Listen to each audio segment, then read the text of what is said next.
네, 저는 역사와 계급의식을 읽어보았습니다, 이번에. 아, 좀 어려운 책이더라고요.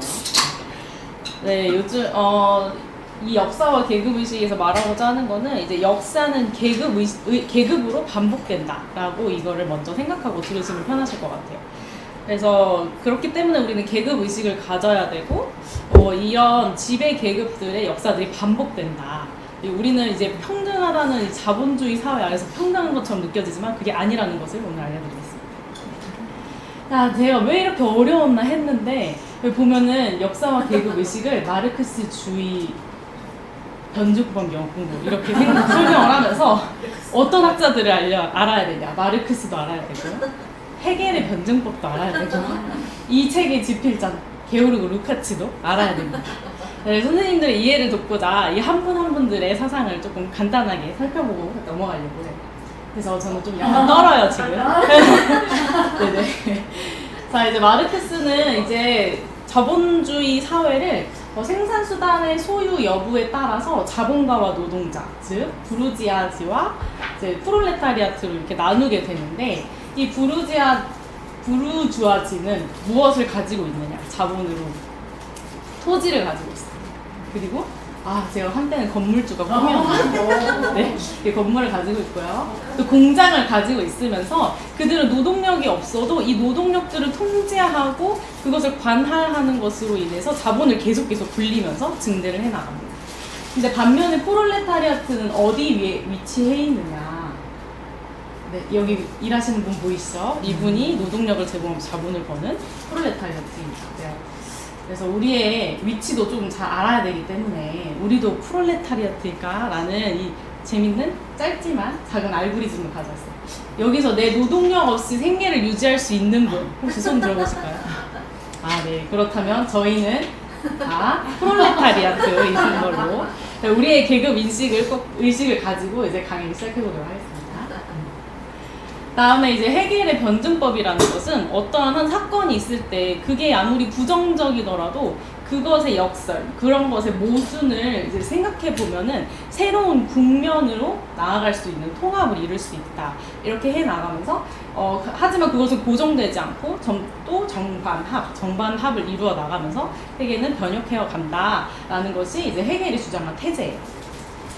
그렇다면 이 게오르그 루카치는 어떤 것에 이제 사용을 했을까 했을 때 이 부르주아와 이 지배받는 프롤레타리아트 계급 간의 그런 모순들을 이런 변증법으로 하나하나 막 낱낱이 뜯어냅니다. 그래서 이렇게 이해해보면 좋으실 것 같고 이 게오르그 루카치 학자의 시대적 배경을 아는 것도 이 책을 이해하는 데 굉장히 도움이 돼요.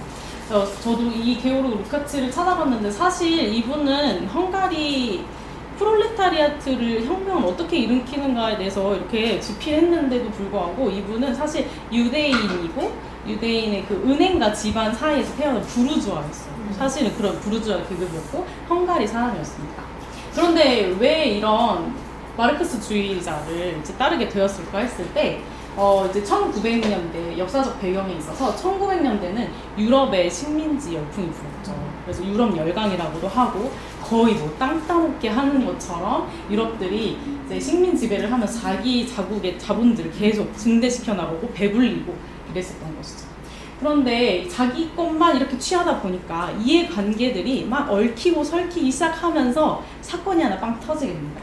그것이 바로 제2 1차 대전이 됐죠. 1914년도에 이렇게 1차 세계대전이 발발을 하고 그러면은 이 2차 세계대전이 발발하고 나서 부르주아지들 계급들은 좀 몰락을 해요. 이때 약간 그 지배 계급들이 약간 좀 텅 빈 틈을 타서 프롤레타리아트들이 혁명을 일으킨 것이 러시아 혁명이었는데 이 러시아 혁명에 이제 영향을 받아서 이 책을 집필을 하게 됩니다. 그래서 실제로 이 게오르그 루카치도 좌파 경향의 추종자였고 이제 헝가리를 공산화하기 위해서 당에서 지도부 일원으로서 일을 하기도 했어요. 그리고 이러한 분파주의에 격분을 하면서 이러한 논문들을 막 집필한 것을 모은 것이 이 역사와 계급 의식입니다. 그런데 이 마르크스 이때 당시에 이런 유럽 열강들을 비판하면서 이제 자본주의는 망했다, 프롤레타리아트가 혁명을 일으켜야 한다라고 했던 이 마르크스주의에 대한 좌파 학자들의 어떠한 관념론적 유토피아주의, 뭐 혁명적 메시아주의라는 것이 있었어요. 이 자본주의가 왕했으니까 부르주아즈 계급이 이제 몰락을 했으니까 자연스럽게 우리에게 혁명이 도래할 것이야. 이렇게 생각한다는 것이죠. 근데 게오르그 루카츠가 봤을 때는 그거 아니야. 그것과는 나는 상극이 되는 어떤 정신적인 실제 자세를 갖추어야 돼 라고 하면서 이 실천을 강조하는 학자였습니다. 그리고 그것을 정신적 자세를 갖추게 하는 것이 나의 삶의 자체고 이 책의 근본적 목적이다. 그래서 마르크스 방법의 본질을 아는 것이고 또 그 마르크스의 정통성을 따르는 것이야말로 사회 역사에 대한 인식이 올바른 방법이다라고 하면서 집필 의도를 분명히 하고 있습니다. 그래서 저는 이것을 읽고 어떤 질문을 던져봤냐 했을 때 프롤레타리아트의 혁명은 어떻게 이끌어야 하는가 약간 지도자적 입장에서 한번 보려고 했었습니다. 그래서 첫 번째 부르주아지의 모순을 인식해야 하는 것인데 이렇게 역사를 보니까 이 부르주아지가 점령했던 그런 세계성 속에서 어떤 모순이 있다는 거예요. 그래서 그 모순을 우리가 이렇게 꼬집어서 한번 보아야 한다. 그리고 그 역사 안에서 총체성 내에서 우리의 계급 의식을 파악할 때만이 방향성을 설정하고 나갈 수 있다는 겁니다. 그리고 그 계급 의식이 생겼을 때야말로 조직하고 실현해야 한다. 이렇게 차근차근 나아가 보시면 좋을 것 같아요. 첫 번째, 이제 부르주아의 모순을 인식하는 방법은 무엇이냐 했을 때 이 자본주의에는 어떠한 본질이 있다는 거예요. 그래서 현상들을 이러한 방식으로 계속해서 생산해 왔는데 그게 뭐냐 했을 때 편협한 경험주의라고 얘기를 하면서 모든 소여라는 것은 학문적으로 아주 기정화된 사실이라서 논의 대상도 되지 않는 학문점의 출발점이라고 생각을 하시면 될 것 같아요. 그리고 어떠한 통계학적 숫자 그리고 경제 이론에 대한 원사실들 속에서 우리에게 중요한 사실을 발견할 수 있다고 믿는 거예요. 믿는다는 게 중요한 거예요. 사실이 아니라 믿는다는 것이죠. 그래서 이제 그것은 사실상 하나의 해석이다. 이것은 끼워 맞춰지는 것이고 방법에 의하여 파악이 되는 것인데 저도 이제 이과의 입장에서 이과적인 분야에서 이제 하고 있으면 통계를 배운단 말이죠. 그렇게 하다 보면은 이게 제가 논문을 쓰기 위해서 사실상 어떠한 의도를 안 가지게 될 수는 없잖아요. 결론이 어떻게 났으면 좋겠다 이런 목적이 생기는데 이제 데이터를 봤을 때 이 데이터 좀 빼면 그 옳은 데이터가 나올 것 같은데 이거 빼면 좀 더 맞춰지는데 약간 이러한 막 욕구가 올라오기도 해요. 왜냐면 좋은 논문이 나왔으면 좋겠으니까. 근데 그 모순이 바로 부르주아지가 해왔던 것이라는 거죠. 그래서 이 애덤 스미스의 경제 이론마저도 이 보이지 않는 손이 공급곡선과 수요곡선 그것이 보이지 않는 손에 의해서 조절된다는 것 그것 또한 부르주아지가 자기네들한테 편하게 사용해왔던 이론이라는 거죠. 그래서 오히려 이것들을 생산된 사회적 가상이다, 허위 의식이다, 그리고 추상 과정이다 라고 꼬집기도 해요. 그래서 이러한 자연 과학에 대한 인식은 자연에 순수하게 적용될 때에는 과학의 발전에 진보에 이바지하지만 이런 사회 발전에 그러니까 자본주의가 발전해 나가는 곳에서는 부르주아지의 이데올로기적 투쟁 수단으로 이제 사용된다는 것이죠. 그래서 결국에는 이 지배 계급들은 하나의 세계관을 만듭니다. 경제 이론, 국가 이론, 그리고 사회 이론 이런 것들마저 그들이 지배하고 조직할 사명이 있다는 그 신념하에 그것을 의식하면서 만들어냈다는 것이죠. 그래서 이 어떤 예가 있을까 생각해봤을 때 우리나라의 역사책이 이렇게 굉장히 많이 개편이 되었어요. 사실상 이 개편이 되는 이유는 정권이 바뀌면서 계속해서 이제 바뀌어왔었는데 자기네들의 이제 이론, 자기네들에게 좀 이롭게 역사들을 해석하는 것이죠. 그렇게 해서 조작하고 그렇게 만들어진 세계관이다.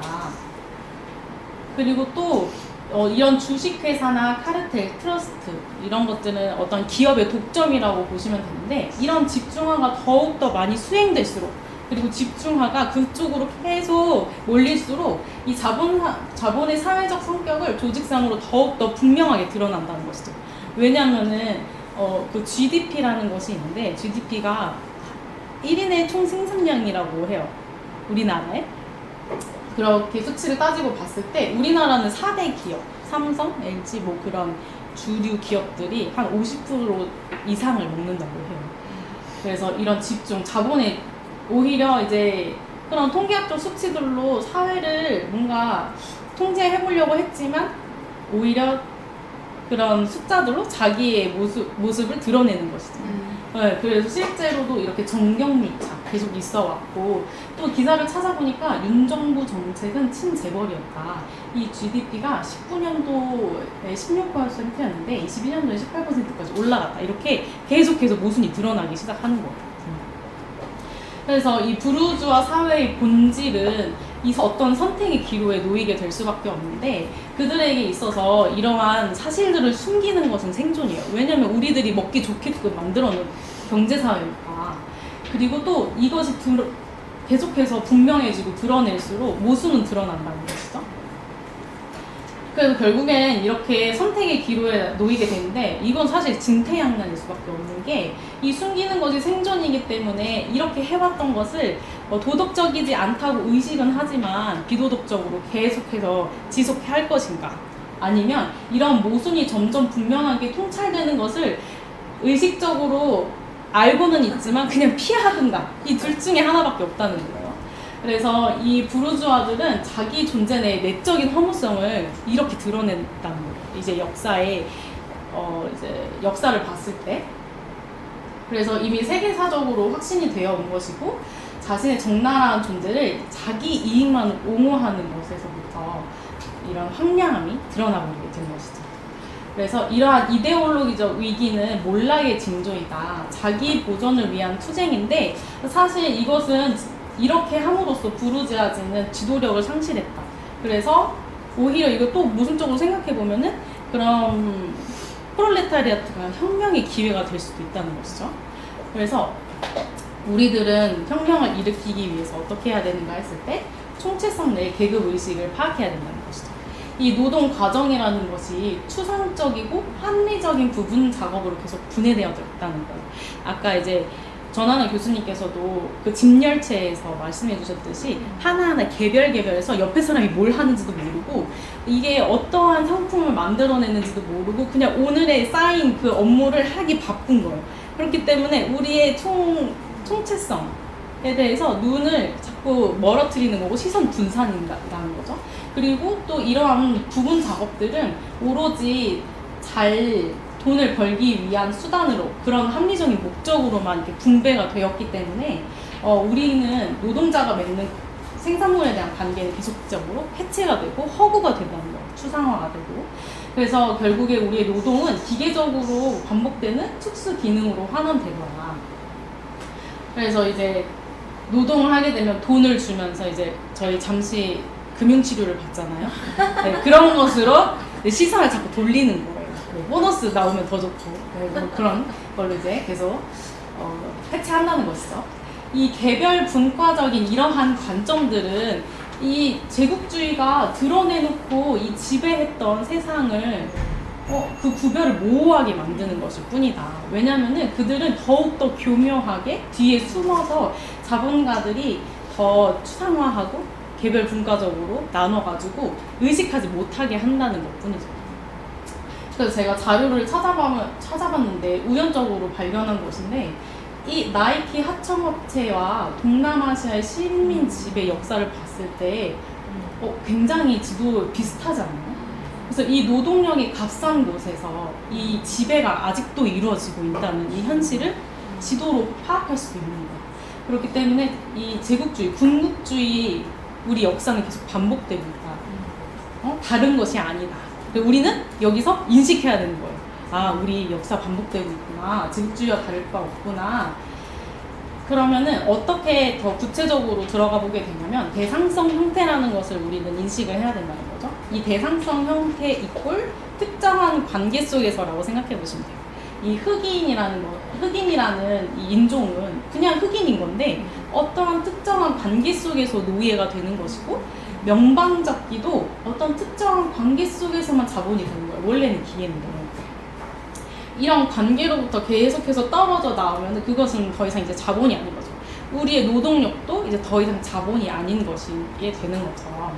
그리고 또 금이 그 자체로 화폐는 아니죠. 돌덩이잖아요. 네. 그래서 이런 것들에서 자꾸 떨어져서 식별을 해야 된다는 것이죠. 그래서 결국에 불변적 소역, 그러니까 역사들이 숙명적으로 그렇게 있을 수밖에 없어 왔다라고 받아들인다는 것은 그렇게 해서는 안 된다는 거예요. 그런 것들은 결국에 이러한 받아들이면 안 되고 현실을 어떻게 파악해야 했을 때 현실을 사회적인 사건으로서 파악을 해야 할 수 있어야 한다. 그러니까 우리가 탄생부터 죽음까지 내 위치는 어디지? 그리고 우리 역사의 태초부터 더 거시적인 관점에서 역사의 이 미래는 어떻게 방향지어질 것인가? 그리고 그 위치에서 나는 어디쯤인가? 이런 것을 계속 파악해야 한다는 것이죠. 그래서 결국에 궁극적인 목표라는 것은 이 부르주아들이 내거는 이러한 이데올로기, 슬로건, 기표전쟁 이런 것을 잘라내고 또 통계적인 숫자에 우리가 현혹되지 말고 하나의 구체적인 뜻으로서 하나하나 우리가 면밀히 뜯어볼 수 있어야 된다는 것입니다. 그래서 그럴 때야 우리는 방향을 인식할 수가 있어요. 그래서 이제 저는 예로 레닌, 혁명가 레닌을 이제 예로 들어왔는데 지쟁이 만난 레닌에서 레닌은 그 러시아의 그 절망적인 순간 속에서 17년 동안 망명했는데 헤겔 논리학을 정독하고 이미 자연이나 역사에는 기적은 없다라고 이제 파악을 자기의 현실을 인식함으로써 그 사람은 혁명을 했다라고 이제 재평가받는 거죠. 결국에는 좀 안타깝게 실패를 했지만 그것도 혁명 과정 중에 역사적 총체성 안에서 봤을 때 우리가 이루어 나가는 하나의 사건들인 거죠. 그래서 결국 그는 액팅 아웃, 행동화한 것이 아니라 점진적으로 테이크 액션을 취했다라고 이제 재평가받는 거겠죠. 그래서 우리가 이제 계급 의식을 파악했으면은 조직으로 실현을 하여야 하는데 이 조직이야말로 이론이랑 실천이랑 매개를 하는 형식이라고 합니다. 아까 서문에서 말씀드렸듯이 이 게오르그 루카츠는 관념주의적인 것, 어떠한 메시아적인 이데올로기가 자연적으로 좋아질 거야 라고 믿지 않는 학자였잖아요. 그렇기 때문에 이론과 실천을 위해서는 조직에서 매개해야 한다라고 얘기해주고 있어요. 그래서 이 이데올로기적 변혁 과정은 결코 이 위기 자체와 자동적으로 평행을 이루지 않는다. 계속해서 우리가 정반합, 통합을 이루어 나가야 한다. 역사는 우리가 쓰는 것이다. 이렇게 얘기하고 있는 것이죠. 그래서 이런 객관적인 위기는 프롤레타리아트 자신의 자유로운 행동으로만 해결할 수 있는 것인데 여기서 자유로운 행동이라 했을 때 북클럽 사람들은 이 자유로운 행동이 그 자유로운 행동이라고 생각하지 않을 거라고 생각해요. 네, 그 자유로운 행동이란 뭐냐 했을 때 개인의 자유를 뜻하지 않고 이 올바른 통찰과 결단, 내 계급 의식을 통찰하는 것으로 결단하는 것. 그리고 그 의식했으니까 조심스럽게 내딛는 의식적인 걸음. 옛날에는 그런 줄도 모르고 그냥 막 했던 것을 이제 멈추고 잠깐만 맞나? 막 이렇게 두들겨 보면서 간다는 것이죠. 그래서 참된 자유를 이제 진정으로 탄생시키도록 정해진 그런 전체 의식에 나 자신을 종속시킬 수 있는 그런 것이 바로 프롤레타리아트의 자유로운 행동이다라고 얘기하고 있습니다.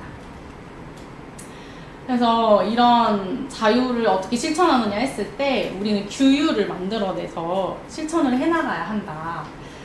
이러한 조직들이 모든 사건들, 하나하나의 사건들에 능동적으로 참여하고 또 실천적 태도를 취하여야만 이제 실현이 된다는 것이죠.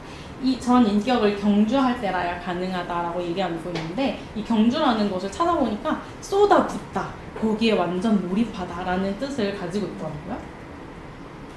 그래서 이 강령을 진지하게 우리가 수행하기 위한 첫 번째 조건이 결국에는 모든 당원들을 끊임없이 일상적인 공동 작업, 사소한 거 하나라도 끌어들이는 것이다. 그래서 어떠한 하나의 규율 때문에 누군가가 소외되지 않는가? 하나의 목소리로만 우리 조직이 이끌어져 나가는 것은 아닌가? 배제된 사람은 없는 것인가? 이렇게 계속해서 지도자들은 체크하면서 나가야 된다는 것이죠. 그런데 여기서 주의해야 할 것은 우리 프롤레타리아트의 혁명은 대규모 파업과는 철저히 다른 것이다라고 이제 루카츠는 얘기해요. 왜냐하면 이 모든 대규모 파업은 어떠한 권리 옹호로서 끝날 수밖에 없는 것이다라고 예를 들 수 있거든요. 그래서 결국에는 내란으로 직접적인 권력 투쟁으로 변하는 경향이 있어왔고, 이렇게 우리가 권력을 자꾸 옹호하려는 이런 습관 어디서 왔냐, 부르주아가 했던 거 그대로 답습한 결과이다라고 이제 얘기를 하는 거예요. 그런 견고성이 우리 내재되어서 계속해서 반복된다는 것이죠. 결국 같은 것이고 다를 수 없다, 반복되는 것이다 라고 얘기하고 있습니다. 그래서 어떤 조직에 있어서 어떤 조직이든 모두 공통되는 점이 하나 있는데, 핵심 인물이 지도권을 잡습니다. 그리고 그 핵심 인물 밑에 수동적으로 그 사람만을 따르는 한패가 되는 성원이 하나가 있어요. 그리고 이 단체 나머지 프롤레타리아트들에게 해당되는 이 단체 성원들은 대다수는 한낱의 객체로서만 이제 역할을 한다는 것인데, 이러면 안 된다는 것이에요. 그래서 이러면 안 되는데, 그렇기 위해서는 지도자가 필요해요. 그렇게 나아가기 위해서는. 그래서 우리가 이렇게 따로따로 떨어져 한 사람 한 사람 봤을 때 개인의 삶이지만, 모였을 때 이렇게 하나의 방향성을 설정하듯이 그렇게 방향성을 계속 설정해 줄 수 있는 지도자가 필요하다고 얘기하는 거예요. 그래서 혁명적 행동 자체를 올바른 방향으로 계속해서 의식화해주는 지도자만이 혁명을 이끌어낼 수 있다라고 얘기하고 있습니다. 이제 종합이고 결론인데요. 이 게오르그 루카치가 헤겔의 변증법을 가져와서 마르크스를 이해했었던 거잖아요. 그래서 헤겔의 변증법에서 이런 인용문을 차용을 해요. 이제 철학이 자기의 회색을 칠할 때에는 생의 모습은 이미 늙어 있는 것이고, 또 더 앞서 나갈 수도 없다, 그냥 관념론적으로만 해서는 안 된다라고 얘기하는 거예요. 다만 인식될 뿐이다. 우리가 철학을 해야 하지만 이것은 인식으로서만 갖는 것이고, 결국에는 이 미네르바의 올빼미는 황혼이 다가와서 나오기 시작하는 것이다가 이제 비유적인 표현인데, 우리가 의식하지 못하고 계속 그냥 스쳐 지나가게 하면 우린 결국 날지 못해요. 그래서 이렇게 인식하고 재고했을 때야만이 우리는 이제 천천히지만 결국에 날 수 있다. 그리고 이런 사건들을 많이 겪어보고 그런 지도자를 잘 따를 수 있어야 한다라고 이제 결론을 내려보았습니다. 네, 이상입니다.